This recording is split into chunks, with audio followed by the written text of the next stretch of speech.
Gold trusted gold buyers. మీరు తాకట్టు పెట్టిన బంగారాన్ని విడిపించి ఈ రోజు ఉన్న మార్కెట్ ధరకు కొనబడను. ఇదంతా పక్కన పెడితే సక్సెస్ఫుల్గా 16 బ్రాంచెస్ నడుస్తున్నాయి. ఇప్పుడు ఒక మంచి ఇది అంటే మన ఇండియాలోనే ఒక లేని ఒక థీమ్ని ఒక ఫీల్ని తీసుకొస్తున్నారు. అవును మ్యామ్. అంటే లైక్ ఒకప్పుడు ఒక మగవాడు ఎన్ని అవర్స్ వర్క్ చేయగలడు, బిజినెస్ అంటే ఫీమేల్ కాదు ఒక మెయిల్ మాత్రమే చెయ్యాలి అనేది ఒకప్పట్లో ఉండేది. ఇప్పుడు బోత్ ఆర్ ఈక్వల్ అనేదే చెప్తున్నారు. అంటే అంతే ఇదిగా కూడా మన మెయిల్తో పాటు ఈక్వల్గా ఫీమేల్ కూడా పరిగెడుతున్నారు.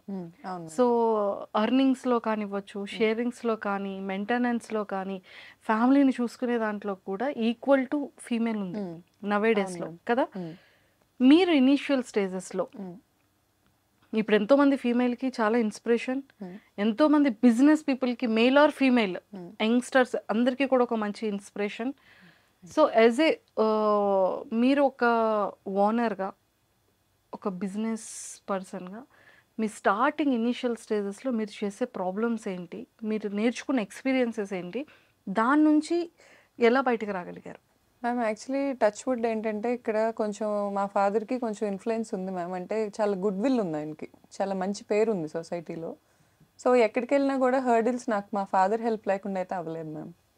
అంటే ఇప్పుడు ఏ పాయింట్లో అయినా ఇప్పుడు బాయ్ అండ్ గర్ల్ అనే పాయింట్ తీసుకురావాలి అంటే ఒకరికొకరు తోడు లేకుండా ఏది అవ్వదు ma'am. Is what I believe. Even women ముందుకు వెళ్ళాలన్నా వెనక మేల్ ఉండాలి అని వాట్ ఐ బిలీవ్. మేల్ ముందుకు వెళ్ళాలన్నా వెనక ఉమెన్ సపోర్ట్ ఉండాలి. It's half of. అందుకే మన శివుడు పార్వతి కూడా హాఫ్ ఆఫ్ రిప్రజెంటేషన్ ఉంటారు. బికాస్ ఇద్దరు కలిస్తేనే ఏదైనా జరుగుతుంది. నాకు ఏ హర్డిల్స్ రాకుండా డెఫినెట్లీ మా ఫాదర్ అయితే ప్రొటెక్ట్ చేశారు మ్యామ్, చేయకుండా లేరు.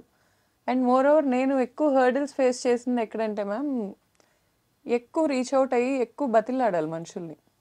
ఇప్పుడు ఓనింగ్ బిజినెస్ అంటే డామినేట్ చేయడం అనుకోవచ్చు జనాలు, లేకపోతే వెళ్ళి ఆర్డర్స్ ఇవ్వటం అనుకోవచ్చు. అది కాదు. పేషెన్స్ ఉండాలి, అడగగలగాలి, ఎక్కువ బతిలాడగలగాలి మనం. ప్లీజ్ మనకు కావాల్సిన దానికోసం వాళ్ళకి అర్థమయ్యేలా చెప్పగలగాలి. 70% పీపుల్ డెల్యూషన్లో బతుకుతున్నారు is what I believe in the world. నేను కూడా ఉండొచ్చు ఆ డెల్యూషన్స్లో సర్టెన్ పీరియడ్ ఆఫ్ మై లైఫ్లో. ఆ డెల్యూషన్స్ ఎలా ఉంటాయి అంటే నేను సీఎం కంటే ఎక్కువ అనుకుంటారు కొంతమంది. కొంతమంది నాకు రూల్స్ అప్లికబుల్ అవ్వవు అనుకుంటారు. కొంతమంది ఇది అమ్మాయే కదా, దీనికి కట్టకపోతే ఇదేం చేసిద్ది అనే పాయింట్కి వస్తారు. అవన్నీ కాదు అని ప్రతి పాయింట్లో ప్రూవ్ చేయాలి మ్యామ్, తప్పదు. మా ఫాదర్ అనే కాదు, నాకు ఇన్స్టాగ్రామ్ ద్వారా పరిచయమైన కొంతమంది ఉన్నారు చాలా మంచి పొజిషన్స్లో ఉన్నారు. వాళ్ళైనా ఎవరైనా మగాళ్ళైనా ఆడాళ్ళైనా నాకు బాగానే ఎప్పుడు అడిగినా రెస్పాండ్ అయ్యారు, ఎప్పుడు అడిగినా హెల్పింగ్గా ఉన్నారు. ఈ అన్ని ఎలిమెంట్స్ కనెక్ట్ అయ్యి అదంతా మ్యామ్ నేను బ్రాండ్కి లక్ ఉండాలని కూడా నమ్ముతా. జిస్మత్ అనే బ్రాండ్కి ఒక లైఫ్ ఉంది, దానికి ఆ లైఫ్ ఉంది కాబట్టే ఇవన్నీ కనెక్ట్ అయినాయో హెల్ప్ అయినాయో నాకు తెలియదు. కానీ టచ్ వుడ్ నాకైతే హర్డిల్స్ 50% ఉన్నా కూడా 50% నేను హ్యాపీనెస్ చూసా. నేను ఒప్పుకుంటాను అది. ఇన్ఫ్లుయెన్సర్స్ అయినా కూడా నన్ను లిటరల్గా ఇలా ఇలా పట్టుకున్న వాళ్ళు ఉన్నారు నేను పడిపోకుండా. అలా ఉన్నవాళ్ళు ఎవరు, ఏమైనా చెప్తారా names? Sure ma'am. Like Honey అని నా ఫ్రెండ్ ఉంటుంది, Sariya, she's and heroine, ma'am famous మూవీలో హీరోయిన్ తను. పద్దు అని ఉంటుంది నా ఫ్రెండ్, మీనల్ అని ఉంటుంది, అమృత అని ఉంటుంది, చాలామంది మ్యామ్, హ్యాపీ అని ఉంటుంది వైజాగ్ ఇన్ఫ్లుయెన్సర్. వీళ్ళందరూ కూడా ఏ రోజు నాకు ఏ పాయింట్ ఆఫ్ వ్యూలో మ్యామ్ నేను ఏ రోజు ఫైనాన్షియల్ హెల్ప్ కోసం ఎవరిని అప్రోచ్ అవ్వాల. నాకు ఫైనాన్షియల్ ఇబ్బందులు నేను చాలా చూశాను, చాలా ఫేస్ చేశాను. బేసిక్గా నా పర్సన్నే నేను ఎలా అంటే వెళ్ళి ఎవరిని మనీ అడగలేను. సో అలాంటి ఇబ్బందుల వల్ల నేను చాలా ఇబ్బంది పడ్డాను. కానీ ఈ హెల్ప్స్ కాదు నేను అంటుంది, ఫైనాన్షియల్ హెల్ప్స్ కాదు, మోరల్ సపోర్ట్ అంటే అనేది బ్రాండ్ ఎదగటానికి కూడా, బ్రాండ్ పీపుల్లోకి వెళ్ళటానికి. ఇప్పుడు ఫర్ ఎగ్జాంపుల్ నాకు 4 lakhs ఫాలోవర్స్ ఉన్నారు మ్యామ్ ఇన్స్టాగ్రామ్లో. నేను పెడితే ఖచ్చితంగా ఒక 1 lakh పీపుల్కి అది రీచ్ అవుద్ది బేసిక్గా, వెరీ బేసిక్గా. ఒకవేళ వైరల్ అయితే ఒక 1 Mకి వెళ్తుంది. అలా మేము ఇంతమందిని కలిస్తే ఎంతమందికి తెలియాలి అది? నా సక్సెస్, జిస్మత్ సక్సెస్ మాదే అని నేను అసలు క్లెయిమ్ చేసుకోలేను మ్యామ్. దాంట్లో చాలామంది ఉన్నారు అండ్ చాలామంది హార్ట్తో ఇష్టంగా చేసిన పనులు ఉన్నాయి. నాకు బయట ఇన్ఫ్లుయెన్సర్స్, ఇప్పుడు ఇన్ఫ్లుయెన్సర్స్లోనే శ్రీనివాస్ గారు అని ఉంటారు, శ్రీని ఇన్ఫ్రా, ఆయనే. కానీ ఇప్పుడు నాకు లోకల్లో ఏమన్నా కావాలన్నా కూడా సర్టెన్ పీపుల్ చాలా హెల్ప్ అయ్యారు నాకు. సూపర్. సో శ్రీనివాస్ బ్లెస్డ్ గారు వెరీ గుడ్ హార్టెడ్ పర్సన్. అవును. అసలు అతను వెల్కమింగ్ కానీ, అవును. అతను జనాల్ని ట్రీట్ చేసే విధానం కానీ, శ్రీనివాస్ గారిది చాలా డిఫరెంట్ ఉంటుంది. అవును.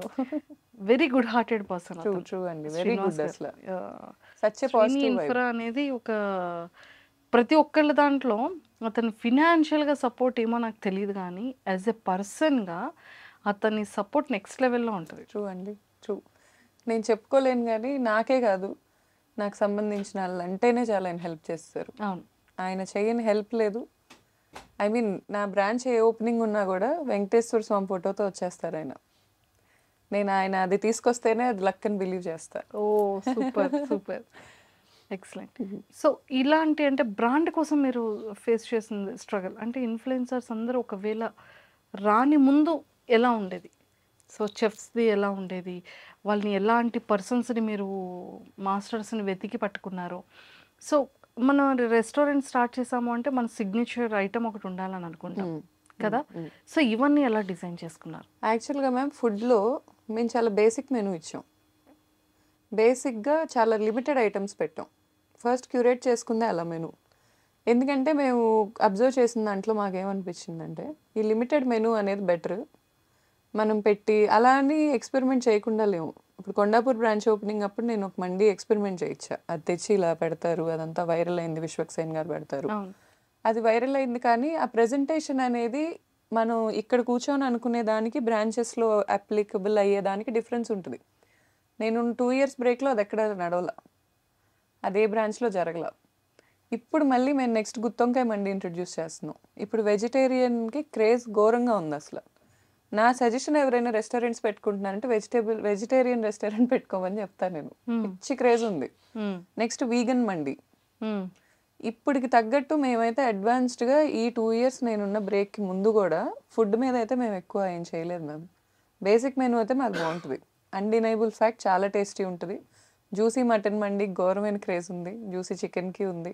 వెజ్ అయితే మాదంతా ఇప్పుడు దాకైతే అప్ టు మార్క్ అని నేను అనుకోను, ఇంకా మేము చాలా రీచ్ అవ్వాలి. గుత్తొంకాయ మండి నేను ప్రిపేర్ చేయించి పెట్టాను, అది ఎక్స్ట్రీమ్లీ గుడ్ ఉంది అది. అలా యూనిక్ డిషెస్తో వెళ్ళే జర్నీ జిస్మత్కి ఇప్పుడే స్టార్ట్ అయింది అది. సూపర్. సో ఇప్పుడు నెక్స్ట్ 10 daysలో ఇంకా రెడీ అవబోతుంది, అవును మ్యామ్, జనాల్లోకి రీచ్ అవబోతుంది. రీచ్ అవ్వబోతుంది మ్యామ్. మీరు కూడా వచ్చి తిని టేస్ట్ చెప్పండి. 100%. Thank you ma'am. So finally చాలా మంచిగా రీచ్ అయ్యారు. సో బాగా వెళ్తున్నాయి ఫుడ్ కానివ్వండి. కానీ ప్రమోషనల్స్ కూడా రీసెంట్గా మేము చూసాం. ఉప్పల్ బాలు అయితే అసలు ఎంత బాగా చేస్తున్నాడో తను అవును మ్యామ్. కదా. అంటే ఆ థాట్ ఎలా వచ్చింది? అంటే మ్యామ్ నేను నార్మల్గా కూర్చొని ఆలోచిస్తున్నప్పుడు థాట్ వచ్చింది మ్యామ్. నాకు బేసిక్గా ఏంటంటే గురిల్లా మార్కెటింగ్ అని మీకు చెప్పా కదా. గురిల్లా మార్కెటింగ్ స్టైల్ ఎలా ఉంటుందంటే ఎక్కువ ఖర్చు కాకుండా కన్సిస్టెన్సీ, తక్కువలో ఖర్చు పెట్టుకుంటే వైరల్ చేయాలి కంటెంట్ని. ఫర్ ఎగ్జాంపుల్ ఇప్పుడు ఉప్పల్ బాలు గారు is not a small market. ఆయన మనం ఎంత కామెడీ చేసుకున్నా, ఐ మీన్ బయట జనాలు ఏం చేసినా is not a small market. And ఆయన బెట్టింగ్స్ ఎప్పుడు ప్రమోట్ చేయలే. అవును. నేను దానికి చాలా ఇంప్రెస్ అయ్యా. నేను ఇన్ఫ్లుయెన్సర్నే. ఫస్ట్ నుంచి నాకు బెట్టింగ్ యాప్స్ ప్రమోషన్స్ వచ్చినప్పుడు నాకు చాలా భయం వేసేది. నేను చేయను ఎప్పుడు చేయలా, ఎప్పుడు చేయలా. అండ్ చేయాల్సిన అవసరం వచ్చిందా అంటే నాకు నా ప్రెగ్నెన్సీలో సర్టెన్ పీరియడ్లో నాకు చాలా అవసరం వచ్చింది మనీ. ఆ టైంలో నాకు బెట్టింగ్ యాప్ ప్రమోషన్ తప్ప ఇంకేం రాలా. అయినా నేను చేయలా. నాకు మనీ వద్దు, కానీ ఈ వాల్యూస్ ఇంటి నుంచి వస్తాయి, తండ్రి నుంచి, తల్లి నుంచి. ఈ వాల్యూస్ అనేది నాకు తనలో కనపడ్డాయి. అలా వాల్యూస్ ఉండి మిడిల్ క్లాస్, నేను ఎక్కువ మిడిల్ క్లాస్ పీపుల్తోనే కనెక్టెడ్గా ఉంటాను మ్యామ్. నా లైఫ్ స్టైల్ కూడా అదే. నేను చాలా సింపుల్ మనిషిని, నాకు అలాగే ఇష్టం. నన్ను అలా ఎవరైతే గుర్తించి లేపిన వాళ్ళు ఉంటారో నాకు అలా ఎవరో ఒకరికి చేయని తెచ్చాలనే కోరిక అయితే ఉంది హానెస్ట్గా. నేను ఇప్పుడు 1 లక్ష రూపాయలు తీసుకెళ్ళి సెలబ్రిటీకి ఖర్చు పెట్టడం కన్నా ఇలాంటి ఒక వ్యక్తికి ఖర్చు పెడితే తను చెప్పుకున్నారు ఇంటర్వ్యూలో, మా ఫ్యామిలీ మొత్తాన్ని నేనే చూసుకుంటాను అని. నాకు లిటరలీ కళ్ళల్లో నీళ్ళు వచ్చాయి. ఎందుకంటే ఇన్ఫ్లుయెన్సర్స్ని కూడా చీప్గా మాట్లాడేస్తారు కొంతమంది. వీడియో చూసి ఎక్స్పోజింగ్ చేస్తున్నాను లేకపోతే సో అండ్ సో అని మాట్లాడతారు. ఎండ్ ఆఫ్ ద డే తన ఇంటికి వెళ్ళి వాళ్ళ ఇంట్లో వాళ్ళకి ఫుడ్ పెడతారు చూడండి, అది ఎవరికి తెలీదు. నాకు తెలిసిన ఇన్ఫ్లుయెన్సర్స్లో చెల్లెళ్ళని యూఎస్ పంపించిన వాళ్ళు ఉన్నారు, ఫీజులు కట్టిన వాళ్ళు ఉన్నారు, ఇంట్లో మమ్మీ డాడీ సంపాదించకుండా